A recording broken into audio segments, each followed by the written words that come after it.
Jason Fung, nephrologist and best-selling author, shares his experiences utilizing an individualized approach to fasting to successfully treat thousands of overweight, metabolically ill, and diabetic patients, and why being a doctor who specializes in kidney disease gives him a unique insight into early indications of metabolic disease. Let's listen to Dr. Jason Fung.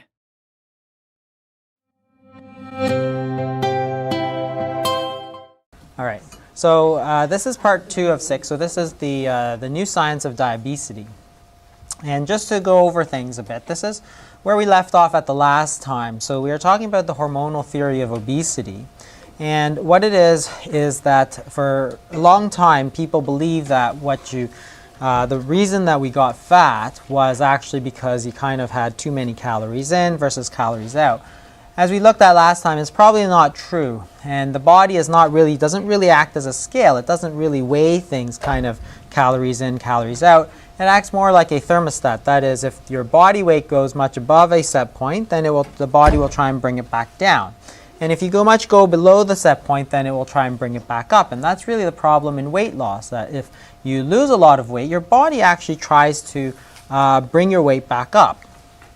And what it is if you look at the studies that have been done, what they've done is this. They've taken people and they've actually made them gain weight or made them lose weight. And we went over this on the last time. If you put their set point much above where they are, so if you have a 10% weight gain, then your body actually increases its energy expenditure in an effort to kind of bring the weight back down to where it's supposed to be. Where we get interested is if you lose weight, so if you put these people back to their initial weight and then you make them lose 10% or 20% of their weight, what happens is that the body actually reduces its energy expenditure. In other words, in response to a lower caloric intake, the body actually reduces its caloric expenditure as well. That's one of the big reasons why these weight loss programs or diets actually are very, very difficult. It's not simply that people lose the willpower, but their body is actually trying to compensate and actually reduces its energy expenditure. That is, if you initially started at 2,000 calories in and 2,000 calories out, as you reduce your calories to 1,800, your body will also reduce its expenditures to 1,800, and in the end, there won't be any net weight loss. And really what we're interested then in is the set point idea and what controls a set point. And it turns out that probably insulin is one of the major regulators. If you look at long-term weight loss in terms of hunger as well, what you find is that after a year after a 10% weight loss, what you can do is you can measure hormones such as ghrelin and leptin, and you can measure the scale of how hungry people and what their desire to eat is. So after a 10% weight loss, what they found is that even a year after that weight loss, people are more hungry than they were prior to that weight loss. And their desire to eat is also higher. In other words, not only does your body reduce its energy expenditure, it is actively telling your body that you need to eat more. That is, you're more hungry and you want to eat. So the body is actually fighting against this weight loss. And that's the idea of the thermostat. That is, if you drop too far below, it will try and bring it back up. And it does this by reducing its energy expenditure or telling your body that you need to eat more. So the most important thing is to adjust the set point up and down. And the truth is that insulin is the major regulator. That is, I can make people fat. In fact, I do this all the time. And if you look at diabetics who take a lot of insulin, if you randomize them to one group which takes a lot of insulin and one group which doesn't take a lot of insulin, you see from the DCCT trial that those with a lot of insulin have a much higher percentage of major weight gain, almost 30% at 9 years. So if you have too much insulin, your body actually tries to become fat. That's the signal that you want to become fat. And that is, in other words, it raises the body weight set point. And if you have too little insulin, this is what happens. You have untreated type 1 diabetes. So no matter what you eat, you can give these people as much to eat as you possibly can. They are still going to look like this because they have no insulin. So if you have no insulin, then it sets the body weight set point extremely low until you starve and die. So you could give these people 10,000 calories a day of pure fat. They still will die. And that's what happened, of course, until they discovered insulin and they could treat these people. So even if you take oral hypoglycemic drugs, you can see that you can treat type 2 diabetes in one of two ways. If you give people drugs which raise the serum insulin, such as sulfonylureas, you can see that that tends to make people gain weight. That is, glyburide will make people gain weight. It's a well-known side effect, and we see it all the time. But if you give a new drug such as dapagliflozin, which is a new SGLT2 inhibitor, which actually tends to lower the insulin levels, so it controls the sugars, but it doesn't raise the insulin levels, it lowers it. What you find is that you actually don't gain weight, but you actually lose weight. So you can see that this is one of the major regulators of body weight, the body weight set point. So that gets us, state of the art circa 1950, which is the carbohydrate insulin hypothesis. So this is where we kind of stand. So if the insulin is the major regulator, what affects the insulin levels? So if we take away the diabetics, what is the major insulin regulator? Well, we know that foods high in refined carbohydrates tend to raise the insulin levels. So a lot of people kind of latched onto that and said, well, this is the carbohydrate insulin hypothesis. That is, if you eat a lot of these fattening carbohydrates, they're going to make you fat by regulating insulin levels. And that's true to a certain point, but there's a problem with that. One of the major problems is that it doesn't lead to a sustained hyperinsulinemia. That is, your insulin levels will go up and they'll go down. So you have periods of fairly good levels of very low insulin levels. So you don't get sustained hyperinsulinemia.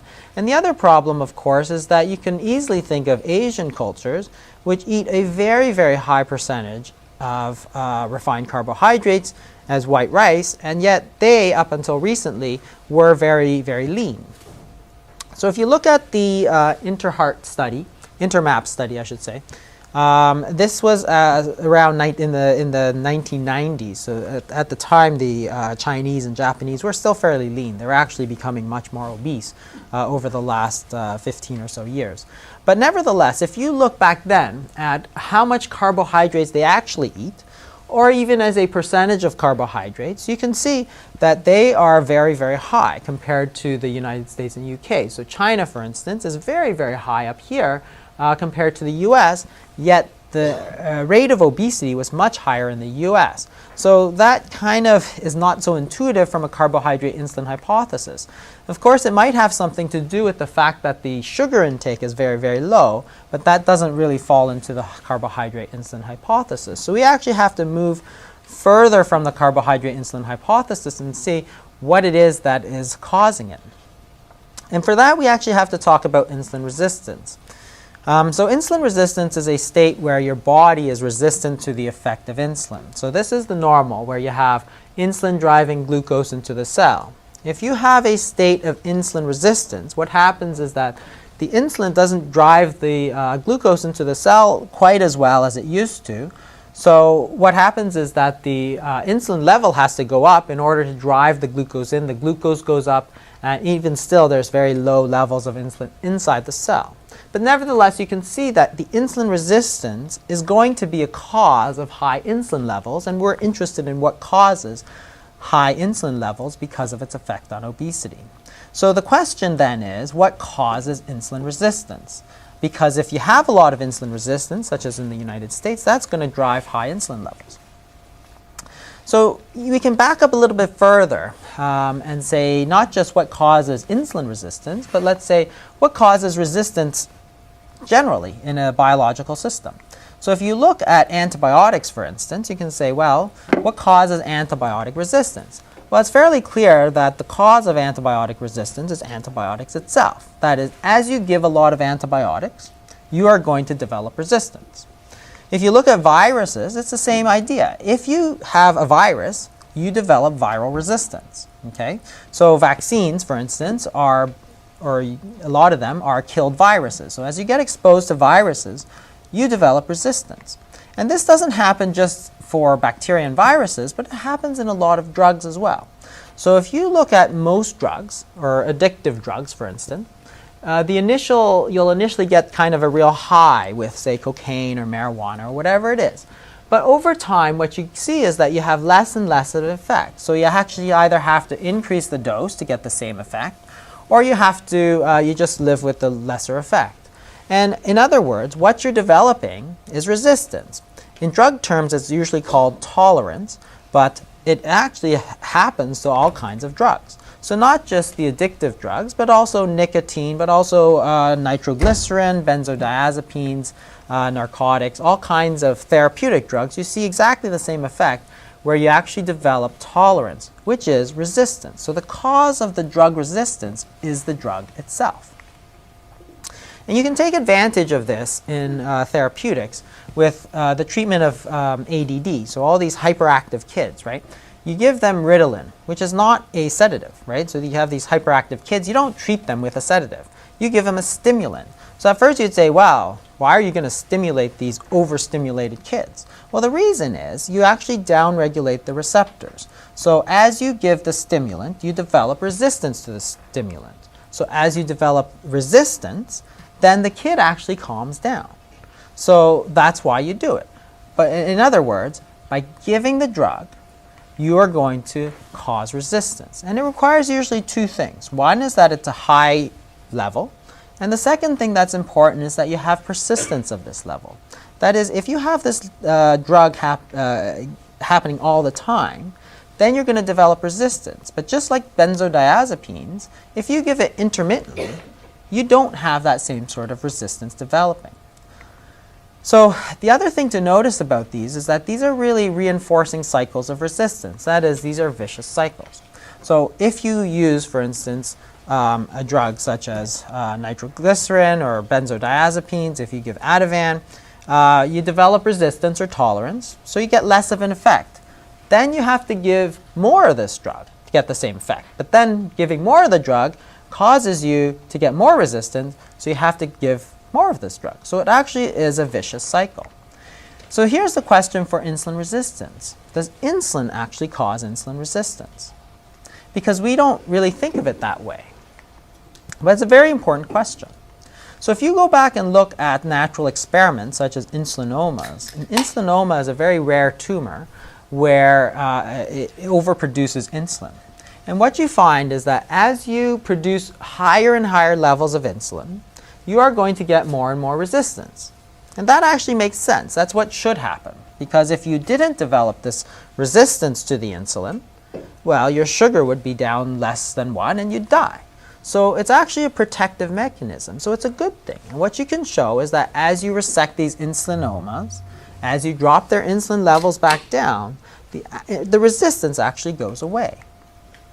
You can do this experimentally. That is, you can take obese patients, or non-obese patients in this case, and you can give them insulin infusions, and you put them on what's called a euglycemic plant. That is, the glucose stays the same, you give them higher and higher doses of insulin, and then higher doses of glucose to make it to keep the plasma glucose the same, and then you can measure what happens to their insulin resistance. So if you give people a 40-hour infusion of insulin, what you find is that they develop resistance. That is, they no longer use the glucose quite as well as before. So even as soon as 40 hours, which is like, 2 days, you can develop insulin resistance. It happens very quickly. And this is a very similar study where they gave 15 patients physiologic levels of insulin. So levels of insulin that you would normally see in the body. And over 4 days, what you find is if you look at their insulin sensitivity, it has dropped. And it drops anywhere between 20 and 40%. So 4 days you can develop insulin resistance as long as you have these insulin infusions. So 1, it's a high level, and 2, it's a persistent level. So you can give anybody, I could do that to anybody here, I can give you insulin resistance. Insulin resistance, of course, is type 2 diabetes. And for diabetics, this is a very interesting study from a few years ago now. But what they did was, this is back in the day where they thought, oh, glucose control is really, really important. So we'll take these diabetics and we'll just give them more and more insulin until their sugars are like really, really good. So they went at time 0 from 0 units of insulin a day. At 6 months, they're on an average of 100 units of insulin a day. So that's really good, right? Their sugars were excellent. The sugars were better than the other one. However, the problem was if you measure the glucose disposal rate, which is a measure of insulin resistance, as you give more insulin, you can see there's a very nice relationship between the amount of insulin that you give and the amount of resistance that you get. So in other words, since insulin resistance is diabetes, your sugars are getting better, but your diabetes is getting worse through the treatment of insulin. What's also very, very interesting is that they measured caloric intake in these people. So these people started off taking 2,000 calories a day. By 6 months, they're taking 1,700 calories a day. So they should be losing tons of weight, right? Well, of course not. They're taking 100 units of insulin a day. So they gained an average of 8.7 kilos. So 20-pound weight gain in 6 months, even though you're eating less. So 300 calories a day less, and you're still gaining weight. The answer to why that happens, of course, lies in the insulin. The insulin is going to set your set point up, and therefore you're going to reduce your energy expenditure until you're gaining weight at 1,700 calories. So at 2,000 calories, you are not gaining or losing weight, but under the influence of insulin, you are gaining weight even on 1,700 calories, which means that your energy expenditure had to come down significantly, probably down to 1,400 or something like that. So we know that insulin resistance can drive high insulin levels, but we also know that high insulin levels drives the resistance. And this is from a study from David Ludwig, a pediatric endocrinologist in Harvard. And the real question is not that this happens, but what comes first, because that's really the important question. And what you can do is you can study juvenile obesity. So what they did is they took a group of kids and they divided them up. So one group of kids was not obese, and there's two groups of obese kids. One that had it for less than 4.5 years, and one that had obesity for more than 4.5 years. And they tried to measure the differences between them. So what you can see is that the very first thing that tends to happen is that you get the higher insulin secretion in response to a meal. That is, if you look at the kids who are not fat, they don't have this big increase in insulin levels after a meal. But the obese ones do, and they do whether they have it for a short duration or a long duration. Their plasma glucose also goes up. What's interesting is when you start to look at insulin resistance. Insulin resistance doesn't go up until you start to get this for a longer period of time. So those kids who don't have a lot of who haven't had the obesity for a long time, they actually don't have a very high fasting plasma insulin, and they don't have much resistance. But over time, as you become exposed longer and longer to these high insulin levels, what you develop is the resistance. And the reason that's important is that it's no longer the food which is driving the high insulin levels, but the insulin resistance itself which is driving it. You've set into motion this vicious cycle. And the first thing that sets it off is the insulin itself. So this is the new science of diabetes. So some people have called it diabetes because insulin resistance and insulin resistance, which is diabetes, and obesity go together, right? So they're really part and parcel of the same thing. And a lot of people say that obesity drives the insulin resistance. But then when you try and ask the question how it drives that relationship, nobody can give you a good answer on how obesity drives insulin resistance. And the answer is actually much simpler than that. It's that the insulin drives the obesity and the insulin drives the insulin resistance. So they're both caused by the same thing. And that's why it's called diabetes. The problem, of course, is that this increased insulin level causes obesity, but the insulin resistance level actually feeds back and causes more insulin resistance. And here's your vicious cycle again. So as you get more resistance, your level goes up. As your level goes up, you get more resistance. And over time, it gets worse and worse. So remember that you need two things, right? The high levels and the constant stimulus. The way you prevent this tolerance from happening is that insulin, as well as all other hormones in the body, is released in a pulsatile manner. So whether you're looking at cortisol or PTH, it's pulsatile and it's circadian. That is, you don't have high insulin levels all the time. So insulin levels and cortisol levels go up and down. if you look at how you eat, it's the same thing. It goes up and it goes down. And by doing it that way, you actually will prevent resistance from happening. And you take advantage of this fact, again, therapeutically, if you look at nitroglycerin patches. So if you have a nitroglycerin patch and you leave it on all the time, you develop resistance. It stops working. So you either have to keep going up on the dose, but what you do instead is something much simpler. You take it off at night, right? So as you take it off at night, you prevent the resistance from happening, so that dosage is actually going to be still effective. So here's the thing. As you're fasting, you actually prevent the resistance from happening. You actually can break that cycle. But what do we do now? So we can go back to 1977, which is when they started this study. But you can ask, what are the dietary changes that have happened since 1977? So there was a dietary change in that we ate more carbohydrates because we went to a low fat. So of course that's going to raise the insulin levels. But let's look at how often we're eating, because this answers the question of when to eat, not simply what to eat. So if you look at, this is children, this is adults. So if you look at 1977, this is what most adults ate. This is the number of times they ate. So meals plus snacks. And you can see that they ate 3 times a day, right? That's what they ate. But as you go to 1994, and then you go to 2003, you see that the curves start to shift to the right. That is, we are starting not to eat 3 meals a day. We're eating much closer to 6 meals a day. So 3 meals and 3 snacks. So we've gone from basically a society where you said snacks are not good for you. So if you ever go back to your grandmother's day, there's like, don't snack. It's going to ruin your dinner, right? Instead of that, we've gone to a, conventional wisdom where we say snacks are actually good for you. You should be grazing throughout the day, as if we're some kind of cow, right? But Leslie Beck, who's actually otherwise a pretty good dietitian who writes in the Globe and Mail. So August 2012, snacks are an important part of any child's back-to-school menu, right? So what's interesting is that this is actually what we tell people to do. So we used to tell people not to do it. Don't snack. You're going to ruin your dinner. Now we say, oh yeah, you should snack. So my son, he gets breakfast, right? But then he has a mid-morning snack, in that long stretch between breakfast and lunch.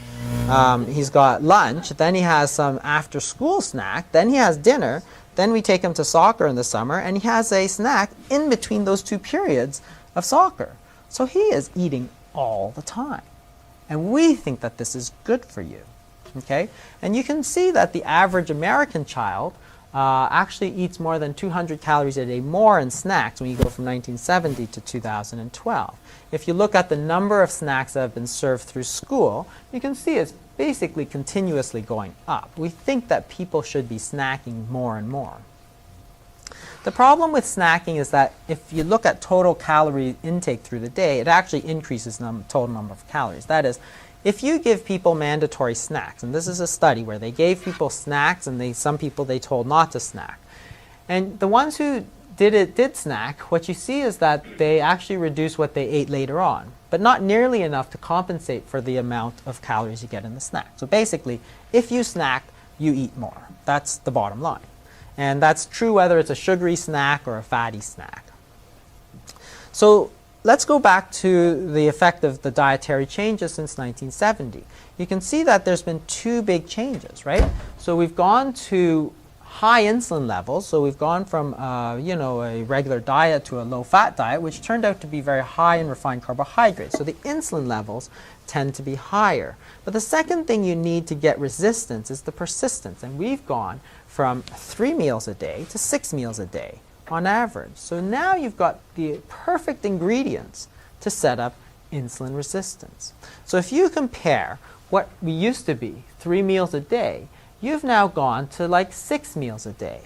And you can see that rather than having these nice long periods of fasting, you actually never get that.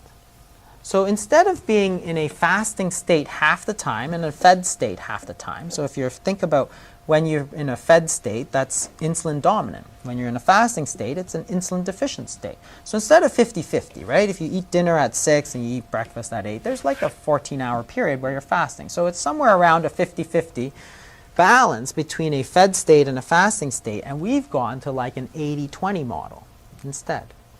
Okay, and that gives you exactly what you need for insulin resistance. So this is the time-dependent effect.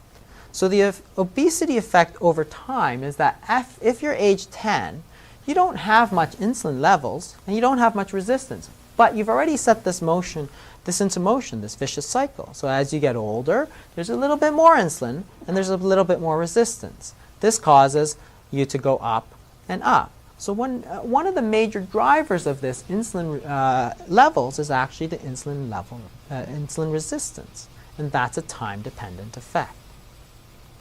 So in terms of practical advice, you can say, well, let's just go back to what your grandmother used to say, no snacks. And the other thing is to try and eat all your meals within that kind of 8 to 12 hour period. That is, you're going to have a nice long period after dinner and before breakfast where you're fasting. If you think about now the hormonal obesity theory, it's no longer a simple straight line, but this is now one of the major drivers.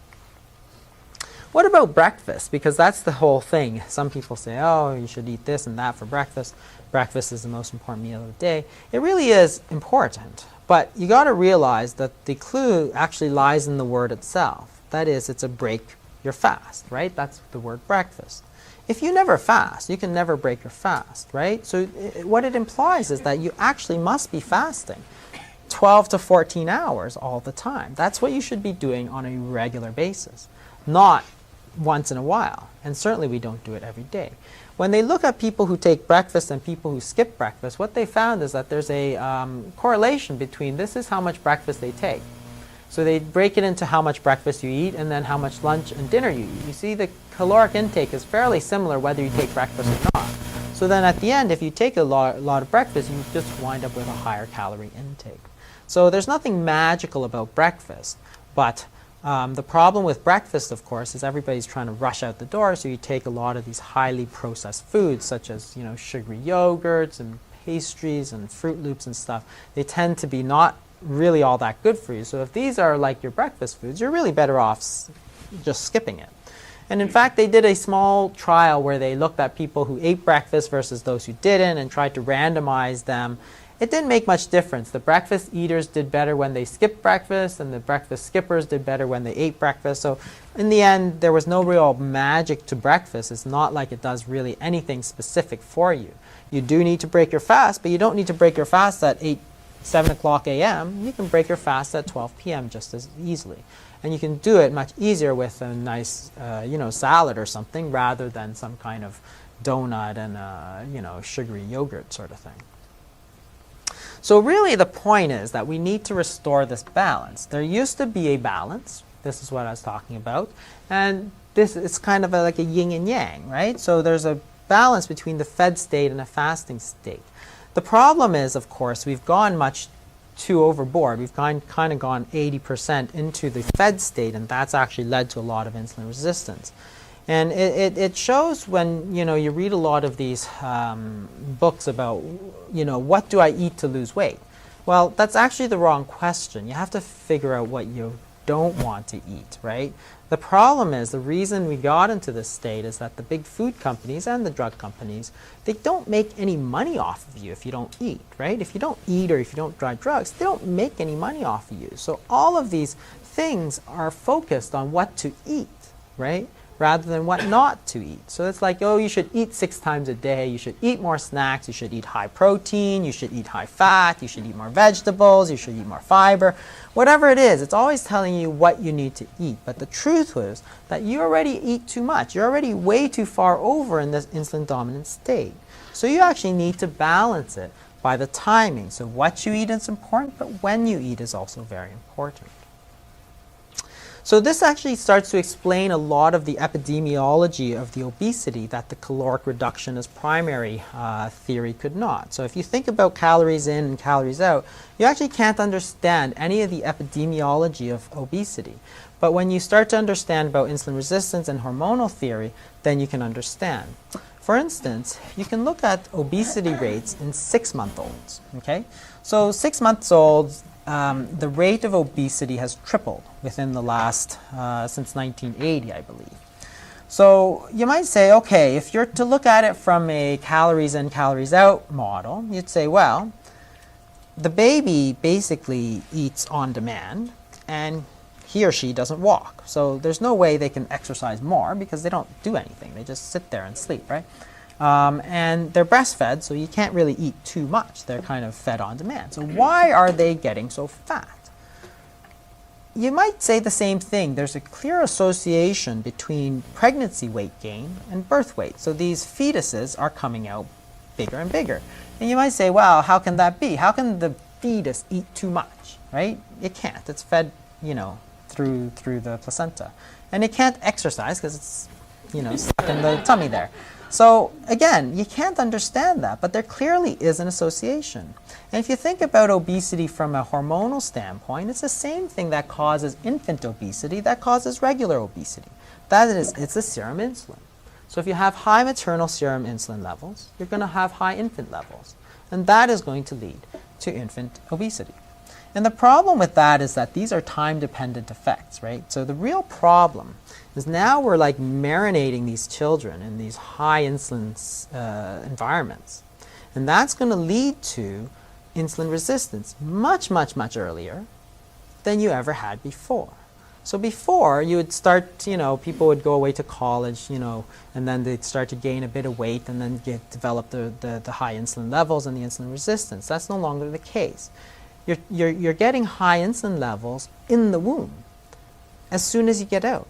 So now you see diabetes much, much earlier. And what's happened to obesity in the children? Of course, it's been skyrocketing.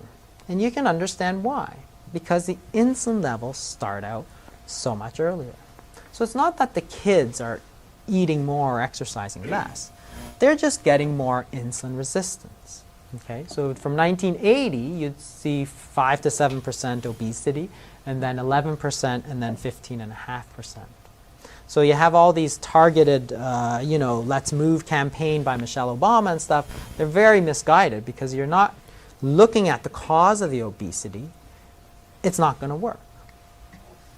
You can also look at genetic effects of obesity. So if you look at the genetics of obesity, what you quickly realize is that it runs in families, right? And you all knew this, of course, right? Because you have parents who are fat, and then you'd see kids who are fat, or brothers and sisters who are fat. It definitely runs in families, right? And if you look at adoption studies, it simply confirms this. So you can take, this is the Danish study, so they took adopted kids and compared them. So if their biological parents were fat, they were fat. So this is thin, medium, overweight, and obese adoptive kids, and compared to the biological parents. So as thin kids had thin parents, and fat kids had fat parents. But if you compare them to the parents who adopted them, there's no correlation at all. In fact, the fattest kids had the thinnest parents. In other words, the environment didn't seem to play as much of a role as you might have expected for obesity.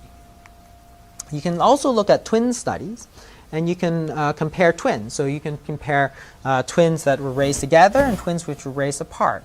And the same author did this, and what he found was that about 70% of the trait of obesity is genetic. So most of it, the majority of the effect of obesity is genetic. So again, if you look at it from a calories in, calories out model, you simply can't understand that. Because if you're saying these people are eating too much, well, there's no genetic link for eating too much. And there's no genetic link for exercising too little, because these are behavioral effects, right? But then when you look at the hormonal theory, you can see that it's very clear that each of us is either sensitive to insulin or not so sensitive to insulin. Those of us that are sensitive to insulin will tend to gain a lot more. The insulin sensitive ones will gain less weight, and the insulin resistant ones will gain more weight. So if you produce a lot of insulin, you're going to get fatter. And of course, everybody knows this as well, because people say all the time, oh, I just look at a donut and I gain 2 pounds, right? And it's true. There are going to be people who don't gain any weight.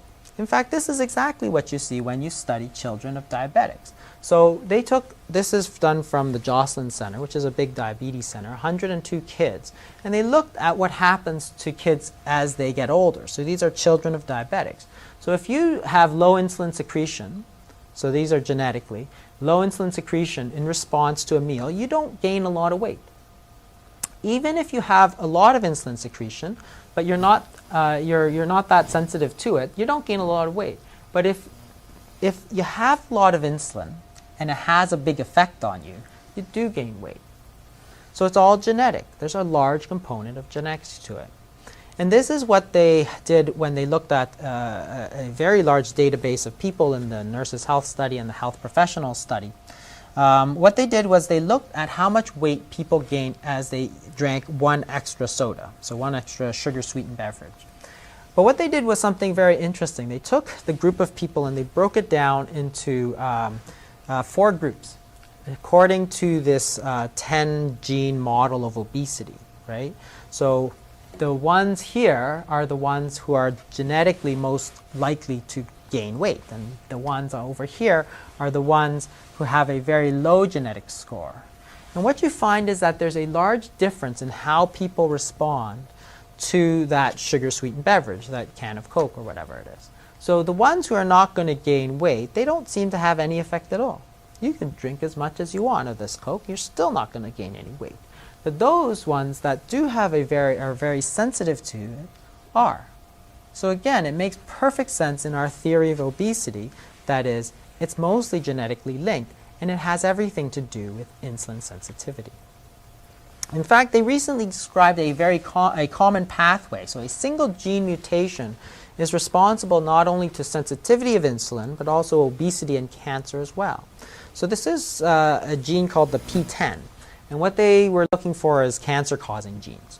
So they looked at this P10 mutation, and what they found was that it actually changes the effect of the insulin. In other words, it magnifies the effect of the insulin. So even though your insulin levels are not high, the effect of that insulin level is very high. So if you have a lot of insulin effect, one of the things that you get is weight gain, because high insulin effect means a lot of weight gain. You have a decreased risk of diabetes. Because you're so sensitive to it, the sugar is going in very quickly. So the large insulin effect means you have less diabetes. But what was interesting is that you had an increased risk of cancer. And this was the answer to the question why those TZDs had so much effect. That is, they magnified the effect of the insulin, but they did it really too well. So if you looked at those who had the best response to drugs such as rosiglitazone, the ones who gained the most weight actually had the best effect. And that's because you have the insulin here, but the rosiglitazone basically magnified the insulin to have a very large effect. And the effect of this insulin was to decrease your sugars, which is what we are trying to get it to do, but it was causing the weight gain, and it causes the increased risk of heart attack, which we saw in rosiglitazone, and the increased risk of cancer, which we saw in pioglitazone. So you can see it has everything to do with insulin. One of the other things in obesity they talk about is improved prosperity. So you hear this all the time. People say, oh, as we became more prosperous, food became more plentiful, and therefore we ate too much. We're programmed to eat when we're there. But it doesn't actually make any sense, because if that was the case, then insulin and prosperity, obesity and prosperity should go hand in hand. That is, if you have a more prosperous nation, they should be fatter. But actually it doesn't work that way. In fact, it's very clear that obesity goes hand in hand with poverty. That is, if you look at places such as Mississippi, which is the fattest state in the United States, it also is the poorest state. So rich people, or richer people, should actually, according to this theory, have more obesity because they have more food choices. They can afford more delicious food, they can afford more food.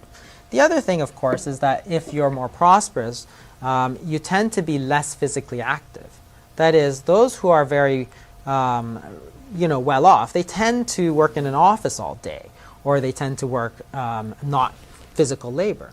And whereas those ones who are not as well off do a lot of physical labor. So if you have less food and you're more physically active, you should be less obese, but instead they're more obese. And again, the calories in, calories out model simply can't explain this. But if you think about what drives obesity in poverty, it's the same thing that drives obesity everywhere else. It's the fattening carbohydrates. And the truth of the matter is that the fattening carbohydrates are the cheapest, right? It's much more expensive to buy broccoli and kale than it is to buy a bag of potato chips. And the reason it's so cheap is that we subsidize these cheap carbohydrates, right? So if you look at food additives, this is United States data, you can see that most of the subsidies went into a few commodity crops, mostly corn, wheat, and soybeans. So if you compare the subsidies for food additives, which is only corn syrup, high fructose corn syrup, starch, and soy oils, you can see that they got $16.9 billion of subsidies, whereas apples got $262 million of subsidies. And the sad part about the apple story is that that's not the least of the vegetables, that's the most of the vegetables. That's the only significant fruit or vegetable that got any subsidies. Okay?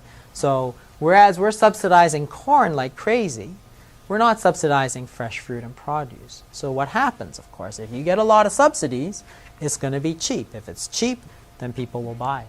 So that's what happens. So what drives it in poverty is the cheapness of the carbohydrates. If you think about the Pima are the fattest people in the United States.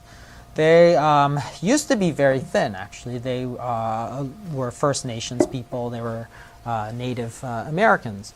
And by the 1900s, they actually started opening these trading posts. And what they found was that the sugar, the coffee, and the canned goods started to replace kind of traditional foodstuffs.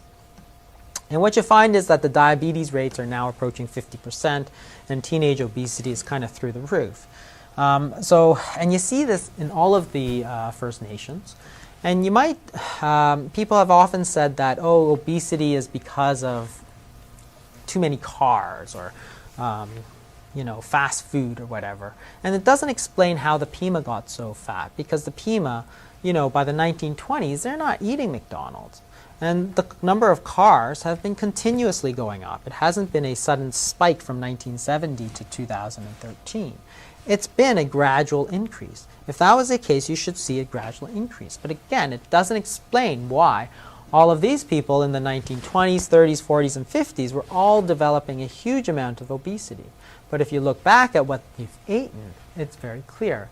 It's these refined carbohydrates. It's sometimes very instructive to look at the sumo diet, because these people are actually trying to gain weight. So they actually spent a lot of time thinking about how you would actually gain weight, which is different from most of the rest of us, right? And what you can see is that there's actually the standard American diet and the Japanese sumo diet is actually fairly similar in that they both tend to sleep after the meal. They eat the largest meal at night. They drink lots of beer, which is carbohydrate, and it's an extremely low-fat diet. That is, you tend to eat a lot of carbohydrates. And you're eating kind of through the day, which is that large meal at night, to try and prevent that kind of long fasting period so that you can actually gain weight. And you do the same thing in the standard American diet, albeit they're actually trying to do the opposite. They're trying to lose weight for it. If you look at dogs, you can see the same thing. There's a lot of canine obesity. In fact, they estimate that 55% of dogs in the United States are overweight or obese.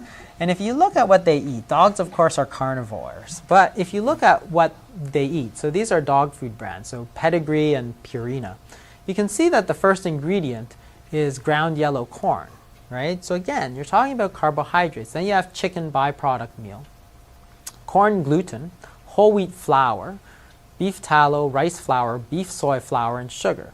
So most of this is actually carbohydrates. And what happens is that you get obesity. And you get the same thing in cattle. So we try to fatten cattle, right? So we don't give them grass. That would be bad. They wouldn't gain any weight. It costs us an arm and a leg. So what do? You put them in a feedlot and you give them fattening carbohydrates. One of the other things that people talk about is diet drinks, because really, if you think about it, the amount of diet drinks that we drink is actually a lot.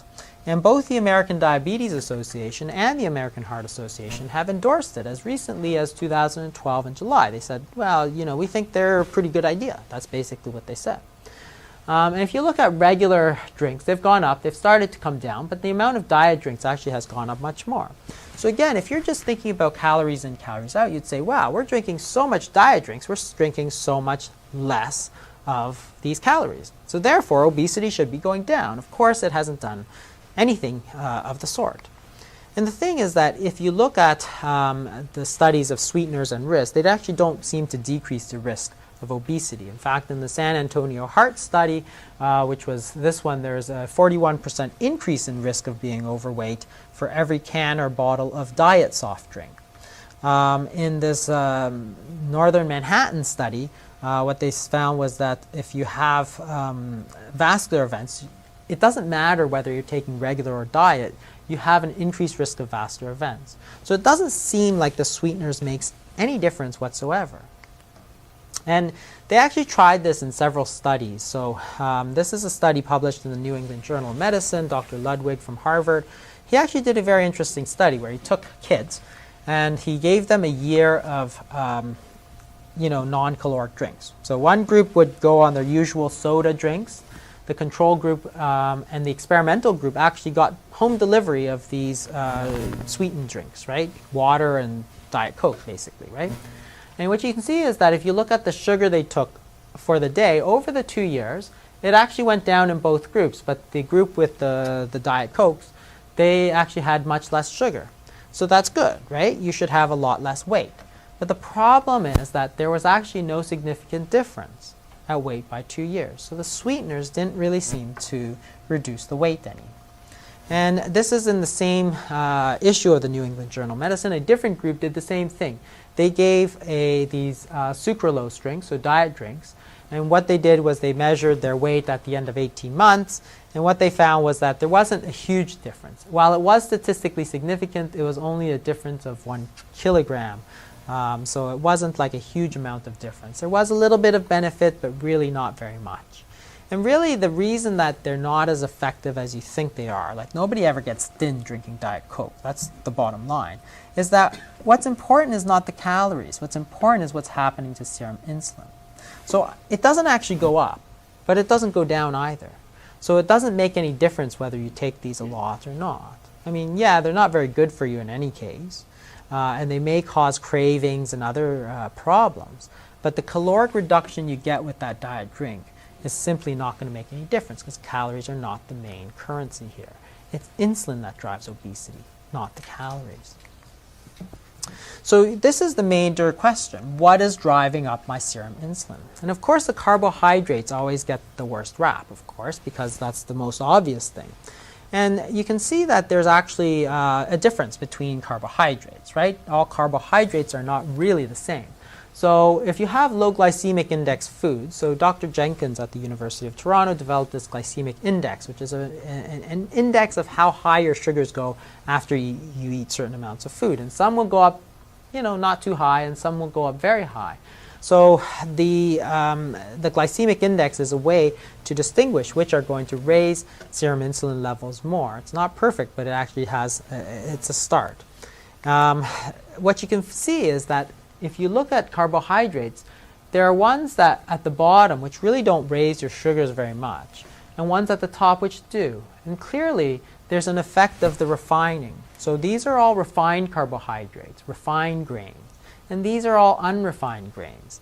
And the key is that virtually all these unrefined grains are bound up with fiber. Okay, so not all of these carbohydrates are bad, only the refined ones that tend to cause that. If you look at, this is a list of glycemic index and glycemic load, again, the main point is if you look at the top, it's all here, Rice Krispies, corn flakes, rice cakes, table sugar, cereal. Those are the ones that are highly refined, have very high glycemic index, whereas down here, cherries and peanuts and watermelon, pears, apples, all of them are at the low end. If you look at glycemic load, which is a kind of a mix between the glycemic index and how much of it you actually eat, you can see that these are very low. Peanuts, for instance, 2.6. Yeah, they're carbohydrates, but they don't really cause that much of a problem. And you can see it visually here because this is 30 grams of carbohydrates, right? So if you look at this, this is all unrefined carbohydrates, right? So this is what's in it. Like lots of stuff, right? And it's the same as this one hamburger bun. So the effect of the refining is to concentrate all these carbohydrates, but also to make you absorb it much faster. So the toxicity of the food lies not really in what the food is, because carrots aren't bad for you and beets aren't going to make you fat. The real toxicity lies in the refining, because it removes certain things, predominantly fiber and fats. So if you look at the effect of fiber is to reduce these insulin spikes. In essence, it's an antidote to the carbohydrates. Remember, it's the insulin levels we're interested in. So here's a study from the New England Journal of Medicine where they took an American Diabetes Association diet. And it's an identical diet, but one group they gave fiber and one group they didn't. And what you can see is that the insulin levels are much better on the group with high fiber. Since we're mostly interested in the insulin levels, that's important for the development of obesity. So fiber is either soluble or insoluble, but can be thought of as the antidote. In many ways, it's the part of the food that's not absorbed, right? So it's actually in many ways an anti-nutrient. So it slows the absorption, but in the case of sugars, it's actually very good for you. Because for a while, people actually thought that taking high fiber was really good for you. And it is in certain contexts, but you can't just give it, because just taking it is no good. For instance, if you look at several studies, they gave people post-myocardial infarction extra fiber, right? So you gave some people extra fiber and some people not so much fiber. The problem is it didn't actually help. In fact, you had a 27% increased risk of death when you went into the high fiber group. Okay, this is a randomized controlled trial called the DART study, published in 1989. So taking a lot of fiber after your heart attack didn't even make things better, it made things worse. Some people say, well, it reduces cancer because of the bulking effect. Well, it doesn't do that either. Because if you look at this group, if you look at the fiber intake in the Nurses' Health study, as you take more and more fiber, there's no decrease in the risk of your adenoma or cancer. And if you look at a randomized trial, if you look at 1,303 patients, they gave people fiber supplements. And again, it didn't make any difference because after colonoscopy, the odds ratio was 1.0. In other words, there is no benefit to the fiber because the fiber can be thought of as an antidote to the carbohydrate. Giving the antidote without the poison is not really very useful. If you look at the risk, at what happens when you do take fiber, you can look at these large studies. So this is in the Nurses' Health study, part 1 or part 2, which is really, really interesting because this is the fiber, okay, as you go across, and this is the glycemic index diet as you go up, okay. So I'll call this, I consider this the poison, that is the rise in the sugars, and this cereal fiber, the antidote. So if you take very low levels of poison, it doesn't matter how much antidote you take. If you take high doses of antidote, it doesn't matter how much poison you take, right? That makes sense. But as you get a combination of less antidote and more poison, you can see that the risk of diabetes substantially increases. That is, if you look at the effect of processing and refining, that's exactly what this is. As you process the carbohydrates, what you get is less fiber and higher glycemic index. Exactly what you need to get diabetes. And in fact, if you look at the physicians, the health professionals follow-up study, you see the same thing. So you've got 42,000 men with 6-year follow-up. Again, this is the glycemic load and this is the fiber. So if you take a low glycemic load, so low poison, it doesn't matter how much of the antidote you take. If you take a lot of this antidote, it doesn't matter how much poison you take. But again, if you look at the processing, the effect of the processing, this is what happens. As you get a combination of the high levels of glycemic load and the low levels of fiber, your risk of diabetes substantially increases. And of course, with diabetes comes the obesity. So the toxicity really lies in the refining. So carbohydrates are not bad. You don't need to restrict your lettuce and your beets and turnips, right? It's really the effect of the refining that's the major problem. And it's not really just the refining of carbohydrates, but really the refining of all your foods is actually pretty bad for you. Processed fats tend to be very bad. We all know the story of trans fats. Of course, they were turned out to cause very much higher rates of heart attacks. But actually, a lot of these oils are actually pretty bad for you. And processed meats show the same sort of effect. It's just that Until recently, the only thing we processed was carbohydrates, because these are very recent additions. So processed oils like, canola oil, that's only been in the last 100 years, but processed carbohydrates, flour and sugar date back centuries. And that's really the reason why junk food is so bad for you, is that it's highly processed. So all of this stuff is just highly processed, right? Because it has to go into a freezer, it has to be cheap, and then they have to be able to reproduce it. So the food itself, is full of sugar and stuff, but there's a whole lot of processing in all of it just to be like that. So one of the tips is in supermarkets to really try and avoid the refined foods, which is the food is really located along the outside of the supermarket, right? So it's food, food, food, and then the middle is just all junk, right? It's all full of sugar and processed foods, and then the register at the top. And then one of the tips is that it's often very good to shop in ethnic food stores because they actually tend to have a lot more fresh food, right? Fresh fruits and fresh meats, as opposed to the other ones. So if we think about the hormonal obesity theory now, we actually get a more fuller picture of where we, compared to where we were. So instead of just the fattening carbohydrates, it's clear that insulin resistance is important. And there's a very strong protective effect of the fiber as well. So the main points here is that the insulin is mainly what causes the obesity, but the insulin also causes the insulin resistance. So that's the diabetes. So if you go back to one very influential food writer, Michael Pollan, one of his first rules, so he wrote a couple of books, excellent books, The Omnivore's Dilemma and so on. One of his food rules is to eat food, not edible food-like substances. In other words, stay away from all that processed foods. So what you should eat is all of this stuff. You shouldn't be afraid of the carbohydrates, but as long as they're not highly refined, they're okay. And that makes a lot of sense. So it's a combination of two things: what to eat. So in terms of what to eat, you have to eat whole, unprocessed, unrefined foods and avoid these refined carbohydrates, refined oils, and processed meats. You want to avoid artificial sweeteners. And then make sure you eat carbohydrates with fiber. And if you think about it, all natural carbohydrates, except maybe for honey, are packaged with fiber. So even if you think about the way we were supposed to eat food, you're supposed to eat carbohydrates with fiber. That's the way it's intended in nature. You don't find fiber with meat, and you don't find fiber with fat, but you always find fiber with carbohydrates. That's the way we're supposed to eat them. By refining it and stripping out all the fiber, that's where you get the toxicity. And then shop on the edges of the supermarket. And then not just what to eat, but when to eat, because this is often ignored in a lot of diet plans. You have to make sure you eat 3 meals a day. No snacking. There's a lot of diet plans that say eat 6 meals a day. They're wrong. I think they're wrong. And you should try to eat all your meals within a certain window so that you allow yourself that long period of fasting in order to prevent the insulin resistance, which over time is really what causes the problems. I think that's the end of the slides. Any questions?